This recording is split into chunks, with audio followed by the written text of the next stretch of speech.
Hey, Autumn Athletes, Larry Sorensen here, and today I'm going to talk with Alison Wood and find out what makes her an Autumn Athlete that's not done yet. But before we get started, as always, if you enjoy our content, please like, subscribe, and ding that bell for notifications. Okay, let's get things started. Alison, thank you so much for joining us today.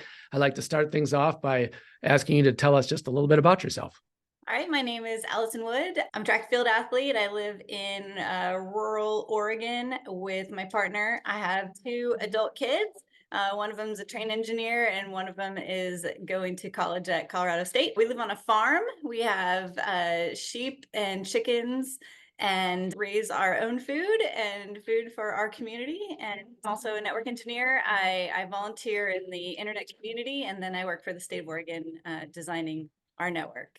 So let's take a little step back in time and find out your fitness history. So tell us a little bit about how you started and what brought you to this point now. In elementary school, I was wanted to be good at sports, but I wasn't. And then when I was 9 in the 4th grade, George Fox University came to my elementary school and taught us the different track and field events. And high jump really clicked with me. I beat Travis Too Tall Taylor and all the other kids in my school. And so I found my event and I was really excited about it. And I've been competing as a high jumper ever since. I missed 2 seasons because of pregnancy, actually only 1.5. But other than that, I haven't missed a season. Been competing solidly ever since then. Did you compete in college? I went to a school called Western Oregon University. So back in the early 90s, there was a guy named Bernie Wagner. He was a high jump coach. He had coached Dick Fosbury. He was the most renowned high jump coach in the world. He had been recruited by the Saudi royal family to come over and coach their children in high jump. And when he retired from that, he settled back in Oregon. And so I canceled all of my collegiate plans and decided to go to Western Oregon and compete for Bernie Wagner, which was, life-changing. Bernie passed away a few years ago, but he did continue to coach me post-collegiately. He was an amazing human and an incredible coach. What did you do after college? Up, kind of fill in the gap just a little bit from there to now that you're 50 years old. Gotcha. I guess to back up just a skosh, I was a state champion in the state of Oregon, and I was an All-American at Western Oregon. After I graduated from college, I did continue to compete as an open athlete. I'm a member of the Oregon Track Club. And have been most of this time. I did compete open in the National Club Championships. My highest placing was 3rd in that, but I competed continually through. I did do some multi-events as well. So I did the heptathlon, decathlon, but my favorite event was high jump. So I've continued with that. Did you do anything outside of track and field, or was that your main focus? I did. I competed in triathlons for quite some time. I did a lot of road racing and trail racing. I was an aerobics instructor and I taught spin classes for a good chunk of my post-collegiate life. And I just have really come back to high jumping. And I found that doing distance events and Ironmans did not complement high jump training. And so several years ago, I did kind of cut that out and focus solely on being a high jumper. Did you have any inspirations along the way? There's so many inspirations, right? I mean, you find them everywhere. I coach 2A high school track here in the small town that I live in. So I am inspired. We have a coach that's been there for about 60 years. Who continues to run. I'm so inspired by him, all the way down to the athletes that I coach that come out. They work so hard. And there's so many people on so many different levels that are inspirations in the sport of track and field, whether it's someone who has retired from the sport but continues to volunteer in an administration role. It's people like that that really commit themselves to the success of the athletes. And those people really inspire me, right? They just give of themselves to continue the spirit of the sport. So you mentioned something about coaching. Who do you coach at this point? I'm a high jump coach. I coach whatever kid I can get to come out. Sometimes I steal them from the softball and baseball teams. Sometimes I steal them from the drama department.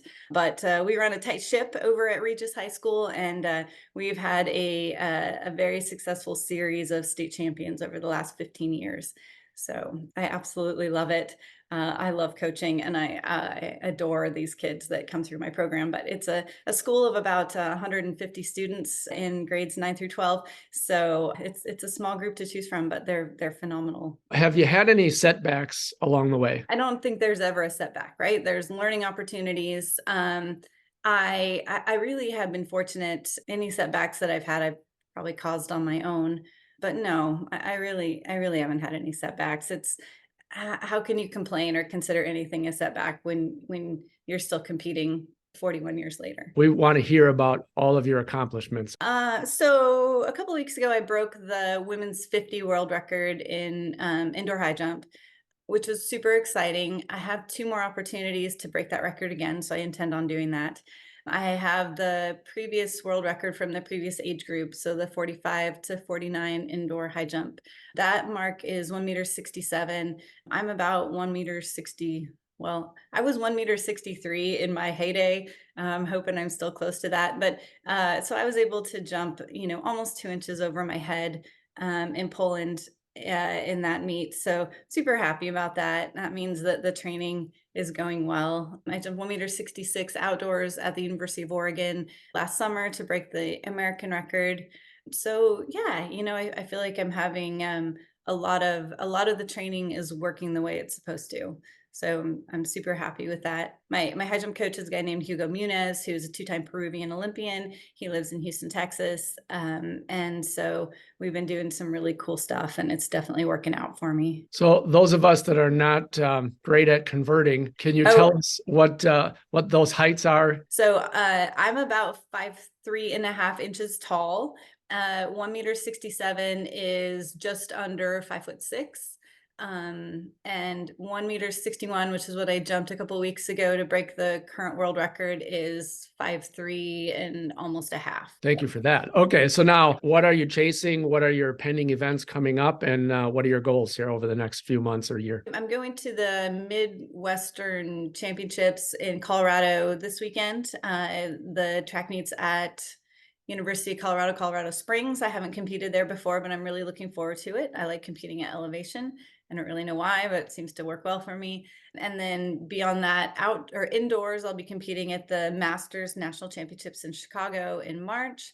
But in between this meet coming up and the meet in a month from now, I'll enter back into the collegiate season, and I compete collegiately this time of the year.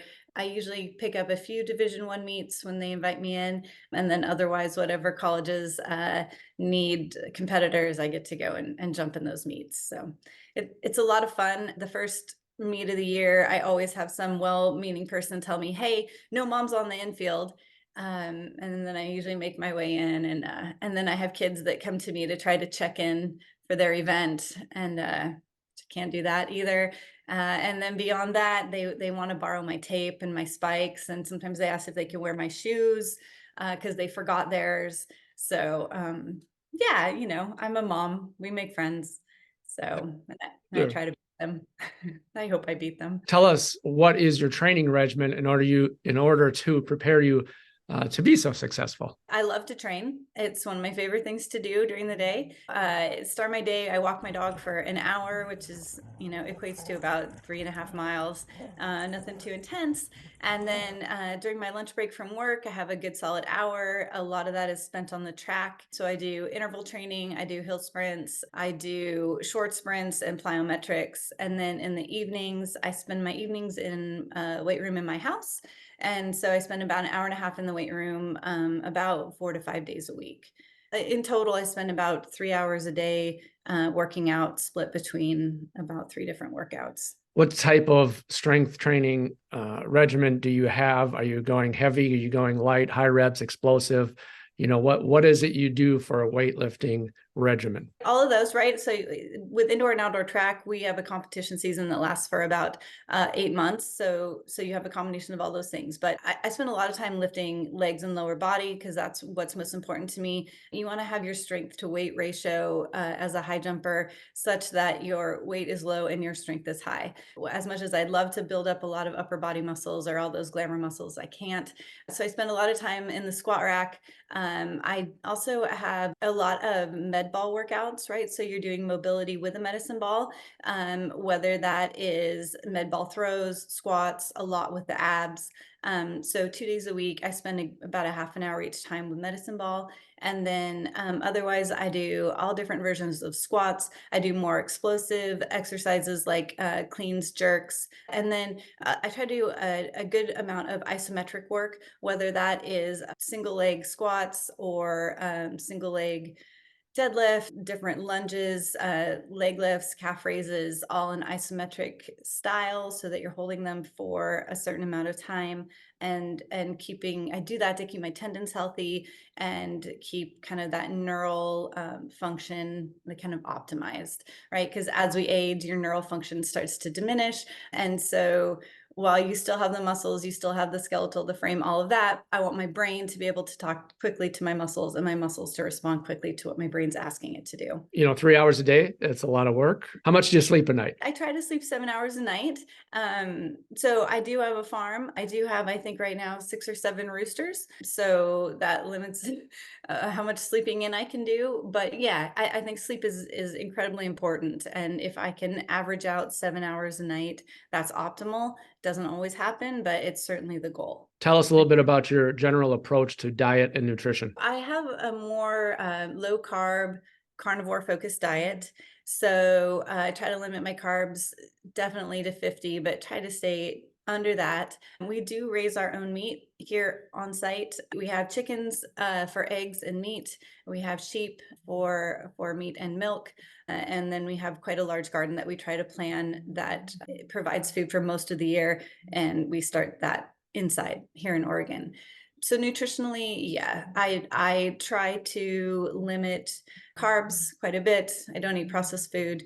Pretty much everything is prepared here and eaten here. Even when I'm on the road, which I'm on the road quite often, I take food with me. Oh, truly farm to table. It is farm to table, but that way I know what I'm consuming had the most humane life and the best life and was loved. And I think that translates into healthy humans as well. What keeps you motivated at this point in time to keep going and keep striving for these goals and achievements? I love track and field. I love track and field. I could talk to you about track and field all day long. I watched the Milrose games a couple of days ago, Sunday, I guess it was, on TV. I can't wait to compete, to train, to be with other track and field athletes. They are my family.